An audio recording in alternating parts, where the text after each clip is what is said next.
Hooah! Huh, it's been a while since I did a simple intro like that.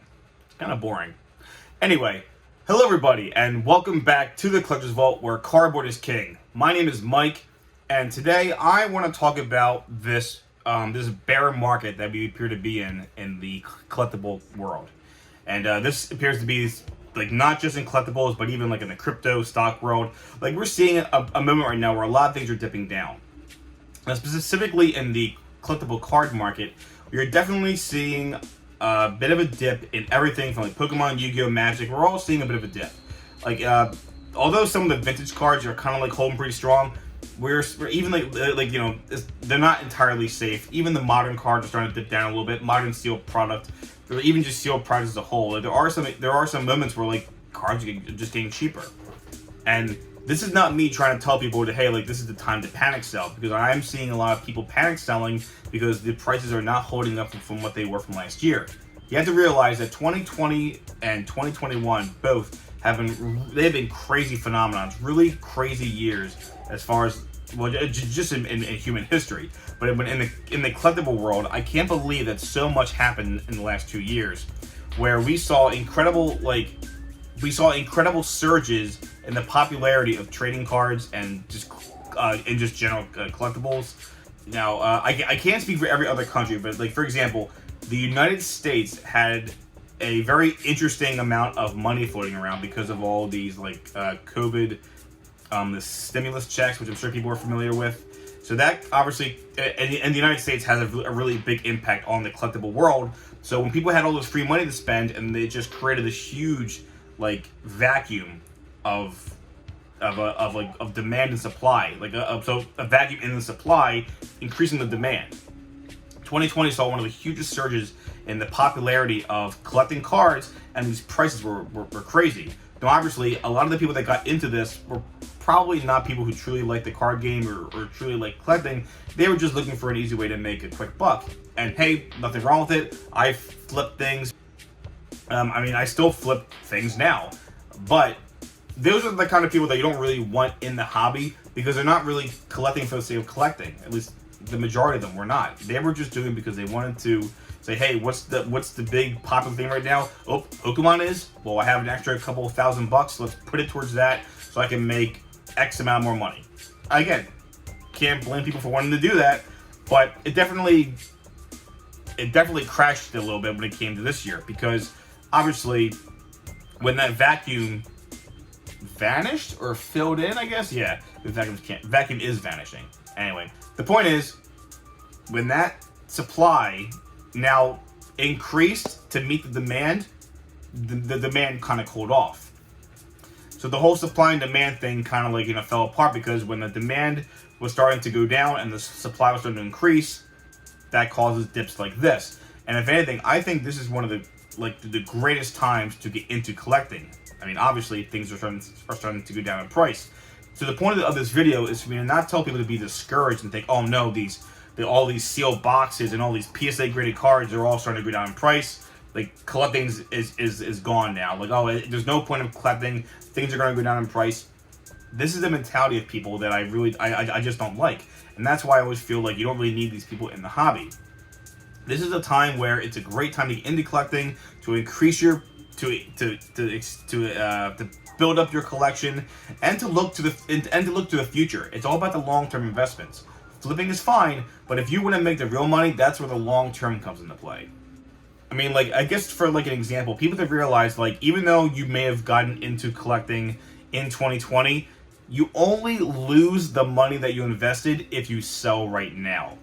People who probably bought on the higher end last year are panic selling now to not lose more, because if you were to sell right now, yes, you would lose money. And people think, oh, that means that what's the point of collecting if you're going to lose money?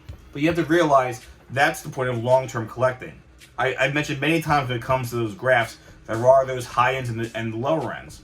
But as we've seen, that slope, if you average it out, is always increasing in the long run. Now, it kind of just depends on your patience as a collector. And I know it can be very hard to not sell when cards are high. And it can be really tough, or I should say, it's really tough, you know, to to even just to buy when you see these dips, because you're worried, like, if I buy now and it keeps going down, I never should have bought in the first place. But that's just not really true, because if you buy and it goes down, you only lose money if you sell when it's down. You gotta have some faith, wait for it to go back up in the future, and then you make out pretty well. And I'm not saying you're always gonna become a millionaire, but you make out more than what you put into it. Now, this really is shocking, because even when it comes to modern stuff, like, obviously the vintage cards tend to, like, hold out pretty well. There are some exceptions. We do see, again, like vintage sealed product has decreased from last year.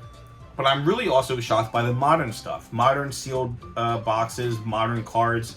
Like, take Yu-Gi-Oh! For example. We're seeing a lot of crazy expensive cards coming out nowadays. The majority of them tend to be like the meta cards that people have a really high demand for, because they want to play them in their decks to play competitive decks.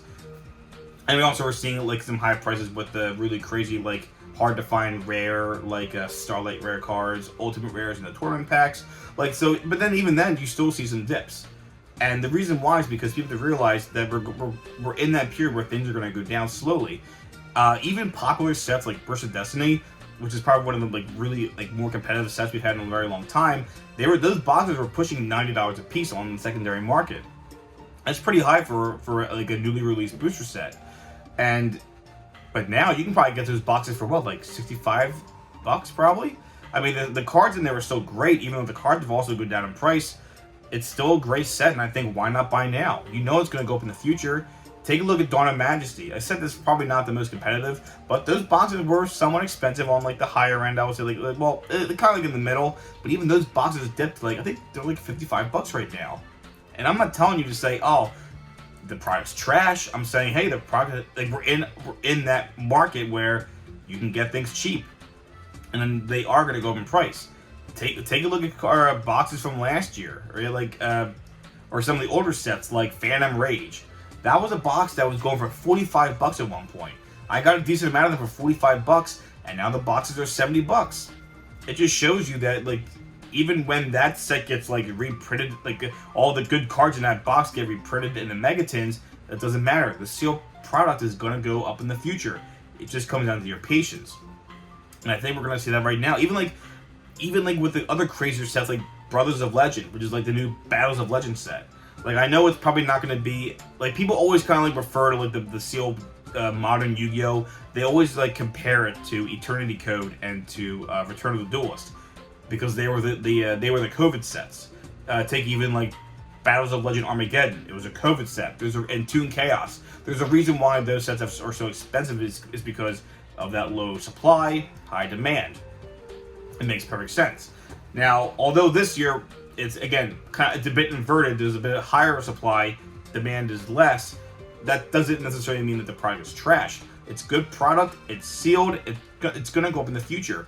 And I'm telling you, Brothers of Legend, the fact that it has the Astral card, it has, the Leviathan Dragon, the Starlight Rare, Red Eyes Dark Dragoon, and all the other crazy cards in it, it's obviously a really hot set right now, like, as far as, like, modern Yu-Gi-Oh! Goes, but also, it's only $70. The box is dipped to $70 on the open market. Yes, $70 is a bit high, but, like, but for a set for a Battles of Legends set, $70 really isn't that bad. Now, I'm not saying it's going to see incredible, like, skyrocketing prices like Armageddon, but I promise you it won't be $70 for long. So the point of this video is that this is a great time for people to get into collecting, to get into really, like, increasing their collection. Like, this is the time to build it up. And I want people to realize, like, bear markets are a great thing. It's only a bad thing if you sell in that bear market. I know there are some situations where people may feel forced to sell, but I want people to realize, like, if you can hold out, just hold it out and buy more. It's kind of like that whole meme, buy the dip. And then behind that, it's another dip, and then another guy, another dip, and then another dip. But as long as you keep buying the dip, you have to look at the long term. Bear markets don't last forever. Bull markets don't last forever. We had a crazy bull market within the last year, and I know I definitely missed out on it. It kind of reminds me of day trading. believe me, I wish I sold some of my higher end stuff last year at these crazy high prices, because I could have bought them for like almost 25 to 50% less than what they are right now. Like, you know, it kind of it's all relative. You have to realize that this is a, when someone like me comes around it and just tries to give advice and say, hey, this is a great time to get into the market, it's a great time to buy. All I'm saying is that, like, you don't have to listen to me, you don't have to do what I say. Just think about it. Keep it in the back of your mind that it's never a bad time to sell. It's even not a bad time to sell during high points. I would definitely say I would recommend selling it, buying at a high point, but when you see markets like this where things are starting to dip a little bit, it's a great opportunity. And that's all I'm trying to say to people, is that this is a great opportunity. Don't miss it, because I think a lot of us kind of missed it in the year 2019. And it may be a couple years from now, but maybe we'll see something similar. Well, maybe not exactly similar like 2020, but maybe we're never going to see like another high point in the future for Pokemon, Yu-Gi-Oh! Magic, any collectible card game. It all comes down to your patience. And so, yeah, that's my little spiel for today. I hope you guys enjoyed this video. And yeah, I guess I'll see you guys in the next video. Take it easy.